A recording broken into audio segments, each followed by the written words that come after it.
Hi అండి, అందరికీ నమస్కారం. Welcome to our SLVC channel. ఈ రోజైతే మీకు ఇంట్లో ఈజీగా చేసుకుని ఒక స్నాక్ ఐటెం అయితే చూపించాలనుకుంటున్నానండి. టేస్ట్ అయితే చాలా బాగుంటుందండి. పిల్లల నుంచి పెద్దవాళ్ళ వరకు కూడా చాలా ఇష్టంగా అయితే తింటారండి దీన్ని. దీంట్లో నేను కూడా బంగాళదుంప, క్యారెట్, క్యాబేజే వాడానండి వెజిటేబుల్స్. టేస్ట్ అయితే చాలా బాగుంటుంది. కావాల్సిన పదార్థాలు ప్రాసెస్ చూద్దాం. ముందుగా అయితే మిక్సింగ్ బౌల్లో ఒక కప్పు వచ్చేసి సన్నగా తరిగిన క్యాబేజీ తురుము, హాఫ్ కప్ వచ్చి క్యారెట్ తురుము, 2 మీడియం సైజ్ బంగాళదుంపలు ఉడికించి మెత్తగా మెదుపుకున్నానండి. ఆ ముద్ద కూడా వేసేసుకున్నాను. సన్నగా తరిగిన అల్లం ముక్కలు, వెల్లుల్లి ముక్కలు, హాఫ్ స్పూన్ వచ్చేసి అల్లం వెల్లుల్లి పేస్ట్ వేసానండి. సన్నగా తరిగిన 3 పచ్చిమిర్చిని కూడా వేసుకున్నాను. కొద్దిగా అయితే కొత్తిమీర కూడా వేసుకుంటున్నానండి దీంట్లో. చూసారు కదండి, దీంట్లో కొద్దిగా అయితే మెంతాకు వేసాను.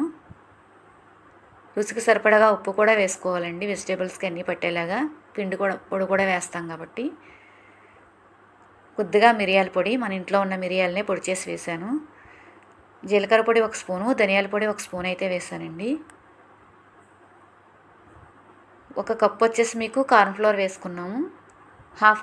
హాఫ్ కప్ వచ్చేసి మైదా. చూసారు కదండి, వీటన్నిటిని బాగా మిక్స్ చేసుకోవాలండి చేతితోటి. వాటర్ అయితే వేయనవసరం లేదు. వెజిటేబుల్స్లో ఉన్న వాటర్తోనే మనం ఈ పిండి వీటన్నిటిని కలుపుకుంటామంటే మీకు ముద్దలా తయారైపోతుంది. ఒకవేళ కొంచెం జోరుగా అనిపిస్తే కార్న్ఫ్లోర్ కానీ మైదా కానీ కొద్దిగా యాడ్ చేసుకోవచ్చు. ఇప్పుడైతే నాకు సరిపోయిందండి, ఇంక వాటర్ ఏం వేయనవసరం లేదు. అలా చేతితో మెత్తగా మనం మెదుపుతూ ఉంటే ఉండలా అయితే తయారైపోతుంది. టేస్ట్ అయితే చాలా బాగుంటుందండి. ఈవినింగ్ స్నాక్ ఐటెం కింద అయితే చాలా ఇష్టంగా తింటారు పిల్లలు అంటే వాళ్ళు.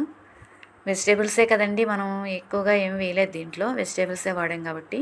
చూసారు కదండి, ఉండ అయితే రెడీ అయిపోయింది. మనం స్టవ్ వెలిగించుకుని డీప్ ఫ్రైకి కొద్దిగా ఆయిల్ అయితే వేసుకున్నాను పాన్లోని. ఎక్కువగా అయితే వేయలేదండి. ఆయిల్ హీట్ ఎక్కిన తర్వాత లో ఫ్లేమ్లో పెట్టుకుని మనం ముందుగా రెడీ చేసుకున్న ముద్దని చిన్న చిన్న ఉండలుగా అయితే చేసుకుని ఇలాగ చిన్నగా రౌండ్ షేప్లో చేసుకుని వేసుకోవాలండి కట్లెట్స్ అయితే. టేస్ట్ అయితే చాలా బాగుంటుందండి వేడివేడిగా సర్వ్ చేసుకుంటే. చూసారు కదండి, వీటన్నిటిని అలాగా ఒక్కొక్కటిగా వేసుకుని మొత్తం అన్నీ లో ఫ్లేమ్లో పెట్టుకుని లైట్ బ్రౌన్ కలర్ వచ్చేంత వరకు టర్న్ చేసుకుంటూ ఫ్రై చేసుకోవాలండి మొత్తం అన్నిటిని. చూసారు కదండి, టేస్ట్ అయితే చాలా బాగుంటుందని చెప్పాను కదా. వేడివేడిగా తింటే చాలా బాగుంటుందండి కట్లెట్ వచ్చి. దీంట్లో ఉన్న వెజిటేబుల్స్ అయ్యి లోన కుక్ అయ్యి చాలా టేస్టీగా ఉంటుందండి. పైన క్రిస్పీగా, లోన నవ్వులుతూ ఉంటే వెజిటేబుల్స్ తగులుతూ ఉంటే చాలా బాగుంటుందండి.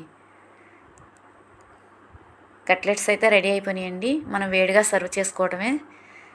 వీటన్నిటిని టమాటా సాస్తో సర్వ్ చేసుకుంటే టేస్ట్ అయితే చాలా బాగుంటుందండి. మా వీడియో నచ్చింది అనుకుంటున్నానండి. థ్యాంక్ యూ అండి.